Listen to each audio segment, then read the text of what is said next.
Hello everyone, Dusty here. Well, I got another little story to tell you. Behind me is a mock-up of a problem I had the other day. Driving over there in my pickup truck, 2006 GMC. Now these automobiles I'm showing you are just something I've had because I didn't want to have to go through driving all this stuff and try to recreate what happened. But anyway, this is what's going on. We've got a side street. We have Preston Road. Now if anybody's driven on Preston Road, especially here in Dallas, you know exactly what kind of road that is. That's a highway that people are supposed to be doing 30 miles an hour, but I guess, and of course I'm guilty of this too, getting in a hurry to get to a job site so that I can get done. But in any case, this is my 2006 GMC. This is the neighbor's car, which is supposed to be a 2007 little Toyota. And what was happening?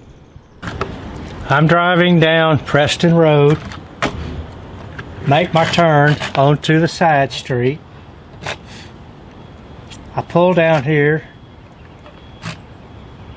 and I park in front of the house that I'm going to repair a window on.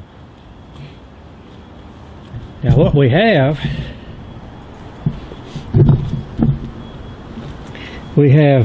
the first house. This is Preston Road. This is the second house. I didn't want to block the driveway, so I blocked the driveway at the house I was working on, because I knew nobody was there except for the other workers that were there. This was the other little car here on Preston Road.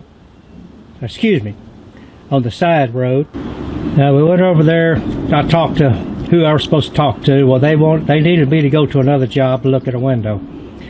No big problem. I come out, I jump in my truck, and I knew this driveway was wide. I love wide driveways to turn around in. Now to set the stage, this is a no parking sign.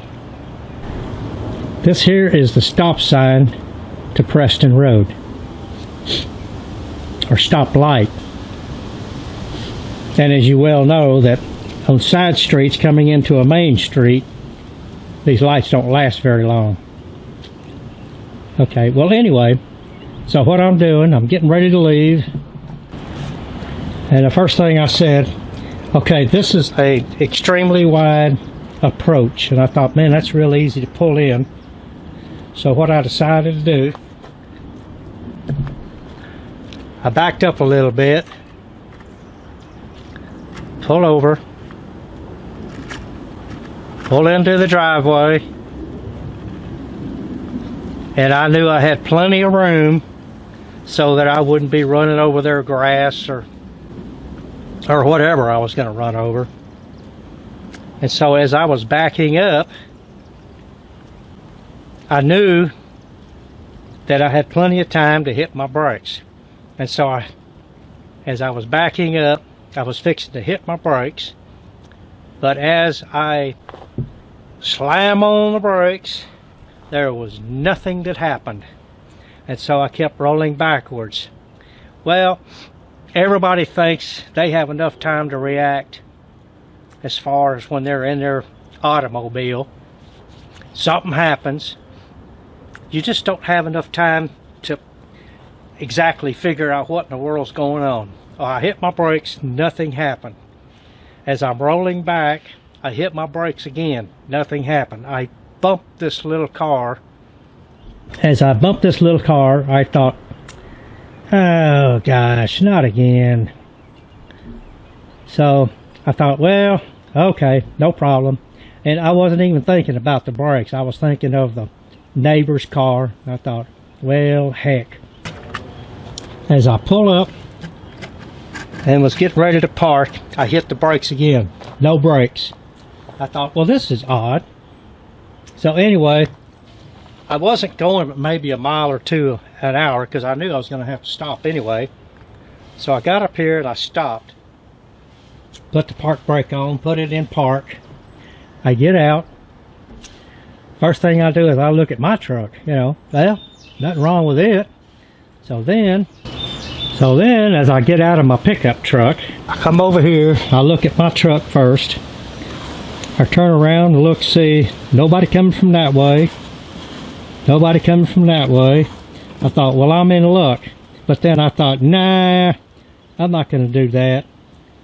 I'm just not made that way. So then I walk over, looking at the car.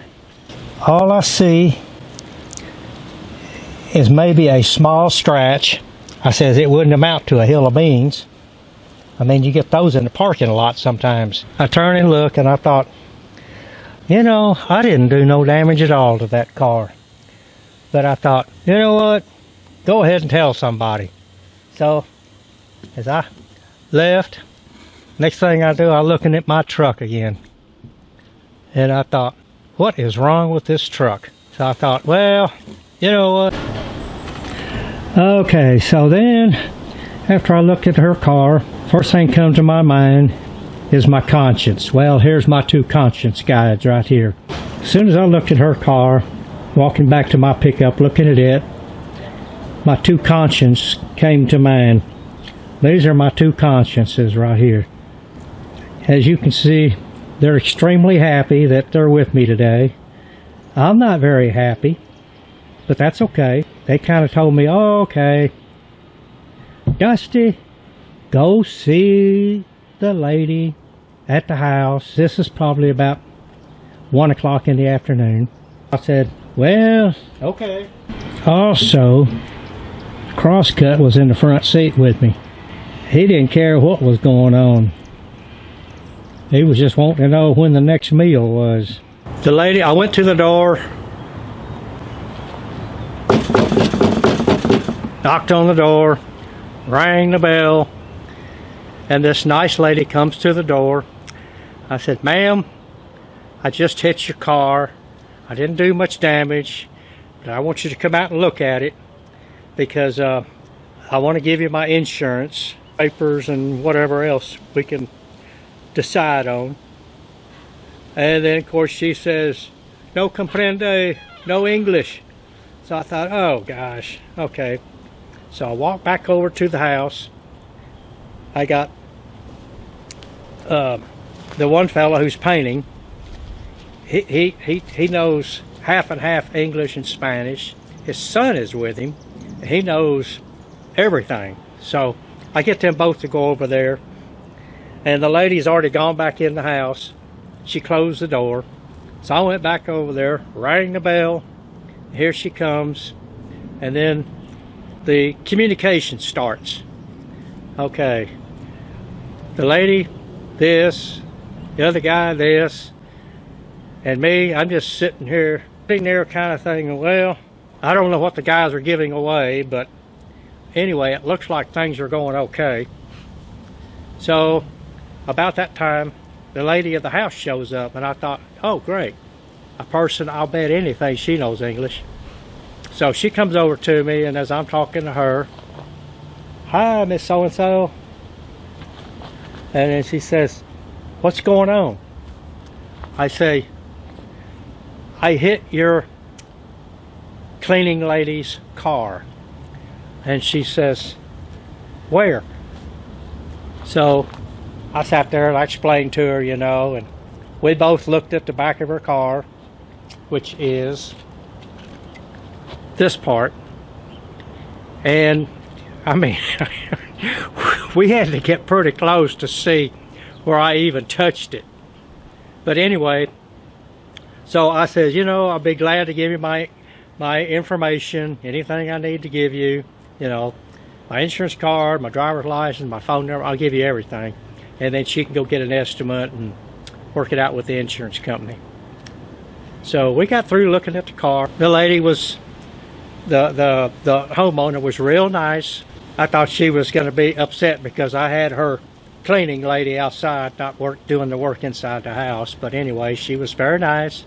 We come to the agreement of what to do, gave her all my information. I didn't need any of their information. So, all right, now here's the rest of the story. I'm getting into my truck. I fired up, and I noticed a ton of smoke coming out of my tailpipe, or out of the back of the truck, let's just say.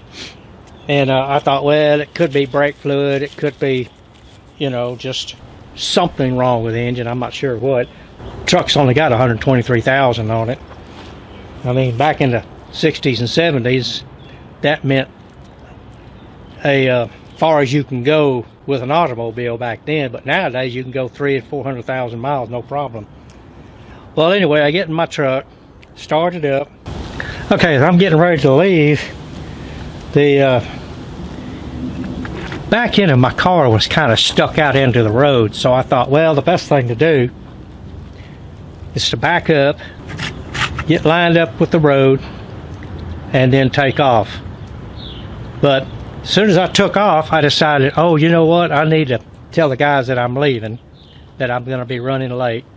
So I turned, go back to the house that I was supposed to originally stop at, which I did. And I hit my brakes, and nothing happened.